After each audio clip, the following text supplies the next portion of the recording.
তো বন্ধুরা, আমার হাতে যে এলইডি বাল্বটা দেখতে পাচ্ছ, এই এলইডি বাল্বগুলো তোমরা বাড়িতে ব্যবহার করে থাকো। তো এই এলইডি বাল্বগুলোকে কীভাবে তোমরা নিজেদের বাড়িতে নিজেরা রিপেয়ার করতে পারবে সেটাই তোমাদের আজকে দেখাবো। তো আমার এই এলইডি বাল্বটাতে একটা প্রবলেম রয়েছে, তো সেই প্রবলেমটা আমি তোমাদের এই ভিডিওর মাধ্যমে তুলে ধরবো এবং এটাকে কীভাবে রিপেয়ার করছি সেটা তোমাদের আমি দেখাবো। তো একটা এলইডি বাল্ব প্রবলেম হলে কীভাবে টেস্ট করতে হয় এবং সেটাকে কীভাবে রিপেয়ার করতে হয় সেটাই আজকে তোমাদের দেখাবো। ভিডিওটা কন্টিনিউ দেখতে থাকো, ভিডিওটাতে একটা লাইক করে দাও, আর চ্যানেলে যদি নতুন হয়ে থাকো চ্যানেলটাকে সাবস্ক্রাইব করে দাও। বন্ধুরা, প্রথমত আমি এলইডি বাল্বটাকে একটা হোল্ডারে লাগিয়ে আমি এটাকে টেস্ট করে নেবো যে এলইডি বাল্বটা আমার জ্বলছে কিনা। তো দেখতেই পাচ্ছ যে আমার একটা এলইডি বাল্ব কিন্তু যেটা ভালো এলইডি, সেটা দিয়ে আমি টেস্ট করলাম যে এলইডি বাল্বটা আমার ঠিকঠাক জ্বলছে। এই হোল্ডারে আমার লাইনটা ঠিকঠাকই আছে, কিন্তু আমার যে এলইডি বাল্বটাতে প্রবলেম রয়েছে সেটা কিন্তু আমার জ্বলছে না। তো আমি এলইডি বাল্বটা তোমাদের সামনে টেস্ট করে দিলাম যে এলইডি বাল্বটাতে প্রবলেম রয়েছে। তো এটাকে স্টেপ বাই স্টেপ এবারে কীভাবে আমি টেস্ট করবো এবং তারপরে এটাকে আমি কীভাবে রিপেয়ার করছি সেটা দেখাবো তোমাদের। এলইডি বাল্বগুলোকে খোলার জন্য প্রথমে তোমাদের এই ডিফিউজারটাকে খুলতে হবে। তার জন্য আমি একটা পাতলা ছুরি নিয়ে এটাকে আমি এভাবে চাপ দিয়ে এটাকে খুলে দিচ্ছি। তো ডিফিউজারটাকে তোমরা এইভাবে এটাকে টান দিয়ে এভাবে খুলতে পারো, বা একটা ছুরি দিয়ে তোমরা যদি এভাবে চাপ দাও তাহলে এটা খুলে যাবে। ডিফিউজারটাকে খুলে তারপরে তোমরা ভেতরে এভাবে এটা দেখবে যে এখানে এসএমডি এলইডিগুলো লাগানো থাকে। তো এটা হচ্ছে একটা গামা এলইডি।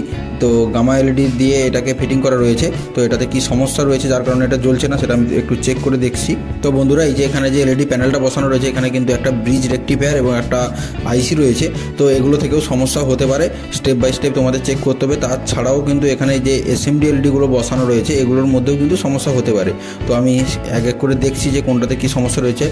এখন কিন্তু এই এসএমডি এলইডিগুলো কিন্তু সব কিছুই ঠিকঠাক আছে দেখা যাচ্ছে, এবং যে ব্রিজ রেকটিফায়ার বা আইসিটা এটাও কিন্তু ঠিকঠাকই রয়েছে, যেটা দেখে বোঝা যাচ্ছে। তো তাও আমাদের একবার চেক করতে হবে। তো বন্ধুরা, অনেক সময় কিন্তু এলইডি বাল্বগুলো কিন্তু হালকাভাবে জ্বলে থাকে, কিন্তু ভেতরে হালকাভাবে জ্বলে থাকে, বাইরে কিন্তু ডিফিউজারের বাইরে কিন্তু এগুলো ভালোভাবে বোঝা যায় না যে এলইডি বাল্বটা হালকা হালকা জ্বলছে। তো কিন্তু এটা আমি ডিফিউজারটাকে খুলে চেক করলাম হোল্ডারে লাগিয়ে, কিন্তু এসএমডি এলইডিগুলো টোটালি কোনোভাবেই কিন্তু জ্বলছে না। তো এটাতে ভেতরে কোনো সার্কিটের সমস্যা রয়েছে। তো এটা গামা ডিওবি এলইডি। তো এটার ভেতরে কোনো ড্রাইভার সার্কিট থাকে না, এখানে ফিউজেবল রেজিস্টরগুলো থাকে আর এমওভি দিয়ে এইভাবে ফিটিং করা থাকে। তো এটা আমি দেখবো যে এর ভেতরে কী কী রয়েছে বা কোথা থেকে কী সমস্যাটা হচ্ছে। তো বন্ধুরা, তোমরা দেখতেই পাচ্ছ যে আমি B22 যে ক্যাপটা রয়েছে, যেটা আমি একটা হোল্ডারে লাগাই, সেটাকে খুলে দিয়েছি। এর ভেতরে কিন্তু দুটো ফিউজেবল রেজিস্টর রয়েছে এবং একটা এমওভি ভেতরে দেখা যাচ্ছে যে এটা বসানো রয়েছে। তো এগুলো থেকেও সমস্যা হতে পারে। তাছাড়াও এখানে দেখতেই পাচ্ছ যে এখানে সমস্যাটা হচ্ছে কিন্তু একটা যে মেন লাইন, যেটা B22 ক্যাপ থেকে যেটা রেজিস্টরে এখানে এসেছে, সেখানের মধ্যে কিন্তু একটা মেন লাইন কিন্তু এখানে কেটে রয়েছে। এটা যদি কেটে থাকে তাহলে এলইডি বাল্বটা আর জ্বলবে কী করে। তো এটা প্রথমে আমি লাগিয়ে দেখবো, আশা করি এই সমস্যাটা সমাধান হয়ে যাবে। আর যদি না হয় তাহলে এরপরে কী করা যাবে সেটা আমি স্টেপ বাই স্টেপ চেক করে দেখবো এবং তোমাদেরও দেখানোর চেষ্টা করব। তো চলো, প্রথমে এই যে ওয়্যারটা এখানে কেটে রয়েছে, এই ওয়্যারটা কোনো কারণে হয়তো সোল্ডারিংয়ের প্রবলেম ছিল, বা এই ওয়্যারটাতে এখানে একটু রাস্ট পড়ে গেছে, যার জন্য হয়তো এটা কেটে গেছে। তো বন্ধুরা, এই ওয়্যারটাকে আমি পেছন দিয়ে গলিয়ে B22 ক্যাপের উপরে আমি এখানে সোল্ডারিং করে দেবো। আশা করি আমার সমস্যাটা সমাধান হয়ে যাবে। আর যদি না হয় স্টেপ বাই স্টেপ তারপরে কি করা যাবে আমি সেটা করে দেখবো এবং তোমাদেরও দেখানোর চেষ্টা করবো। ভিডিওটা কন্টিনিউ তোমরা দেখতে থাকো, তাহলে তোমরা বুঝতে পেরে যাবে একটা এলইডি বাল্বকে কীভাবে রিপেয়ার করতে হয় এবং নিজেরা তোমাদের বাড়িতে কীভাবে নিজেরাই রিপেয়ার করে নিতে পারবে একটা এলইডি বাল্বের প্রবলেম হলে। তোমাদের আমি দেখানোর চেষ্টা করছি, তোমরা ভিডিওটা কন্টিনিউ দেখতে থাকো। তো বন্ধুরা, B22 ক্যাপের সাথে যখন আমি ওয়্যারটাকে সোল্ডারিং করবো, এই ভেতর দিক দিয়ে কিন্তু আমাকে ওয়্যারটা গলাতে হবে। তার জন্য আমি ওয়্যারটাকে একটু বেশি করে একটু কভারটা ছিলে নিয়েছি। তো এভাবে তোমরা এটাকে একটু ছিলে নেবে, দিয়ে এটাকে ভেতর দিয়ে এটাকে গলাবে, তাহলেই কিন্তু ওপরের দিকে এটা বেরিয়ে যাবে। তারপরে কিন্তু সোল্ডারিং করতে তোমাদের সুবিধা হবে। তো চলো, আমি এভাবে এটাকে গলিয়ে এটাকে সোল্ডারিং করছি।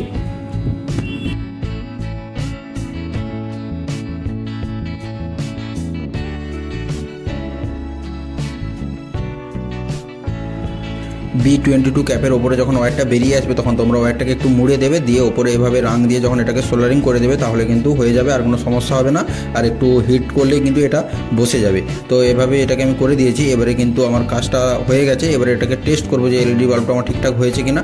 আর যদি না হয় তখন এরপরে আবার কি করা যাবে সেটা আমি টেস্ট করব। তো বন্ধুরা, এলইডি বাল্বটাকে কিন্তু আমি একটা হোল্ডারে লাগিয়ে দিয়েছি। এবারে কিন্তু আমি এটাতে লাইন দেবো, তাহলে দেখবো যে আমার এলইডি বাল্বটা ঠিকঠাক জ্বলে কিনা। তো দেখতেই পাচ্ছ যে এলইডি বাল্বটা কিন্তু আমার ঠিকঠাকই জ্বলছে। তাহলে তোমরা বুঝতে পারছো যে একটা এলইডি বাল্বের সমস্যা কিন্তু অনেক ধরনেরই হতে পারে, যে সবসময় যে একটা এলইডি বাল্বে যে এসএমডি এলইডিটি খারাপ হবে সেরকম না, বা যে একটা ব্রিজ রেকটিফায়ার বা কোনো আইসি সমস্যা হবে সেরকম কিছু না। অনেক সময় অনেক কিছুই প্রবলেম হতে পারে। তো স্টেপ বাই স্টেপ তোমাদের কিন্তু এক এক করে কিন্তু স্টেপ বাই স্টেপ তোমরা চেক করবে, তাহলে কিন্তু তোমরা একটা এলইডি বাল্বকে রিপেয়ার করে নিতে পারবে নিজেরাই নিজেদের বাড়িতে। তো বন্ধুরা, আজকের এই ভিডিওটা তোমাদের কেমন লাগলো কমেন্ট করে জানাও। ভিডিওটা যদি ভালো লেগে থাকে তাহলে একটা লাইক করে দাও, আর চ্যানেলে যদি নতুন হয়ে থাকো চ্যানেলটাকে সাবস্ক্রাইব করে দাও।